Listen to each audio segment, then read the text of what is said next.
Don't judge A book by its cover. ఈ మాట మనం ఎప్పుడో ఒకప్పుడు వినే ఉంటాము. ఈ వీడియోలో దీని గురించి ఒక చిన్న స్టోరీ రూపంలో తెలుసుకుందాము. ఒక స్త్రీ ఒక గంటకు 10 కిలోమీటర్లు నడిచింది. ఒక పురుషుడు అదే 10 కిలోమీటర్లు నడవడానికి 1.5 గంట సమయం తీసుకున్నాడు. ఇప్పుడు ఎవరు వేగంగా నడిచారు అంటే మీకేమనిపిస్తుంది? ఖచ్చితంగా స్త్రీయే అనిపిస్తుంది కదా. స్త్రీ చక్కగా ఉన్న దారిలోనూ పురుషుడు ఎత్తుపల్లాలు, కొండలు, గుట్టలు ఉన్న దారిలో నడిచాడు. ఇప్పుడు ఎవరు వేగంగా నడిచారు అంటే పురుషుడు అనిపిస్తుంది. ఆ స్త్రీకి 60 ఏళ్ళు, పురుషుడికి 40 ఏళ్ళు. ఇప్పుడు వేగంగా నడిచింది ఎవరు? స్త్రీ అనిపిస్తుంది.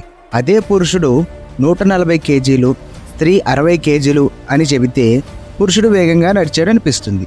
ఇలా ఒక్కొక్క విషయం తెలుసుకున్నప్పుడు మన అభిప్రాయాలు మారిపోతూ ఉన్నాయి. అందుకే ఏమీ తెలియకుండా ఎవరిని గురించి పూర్తిగా తెలుసుకోకుండా అస్సలు అభిప్రాయాలు చెప్పకూడదు. మనం ఒక వ్యక్తిని చూసి పూర్తి అంచనా వేయరాదు. ఇదే జీవితం.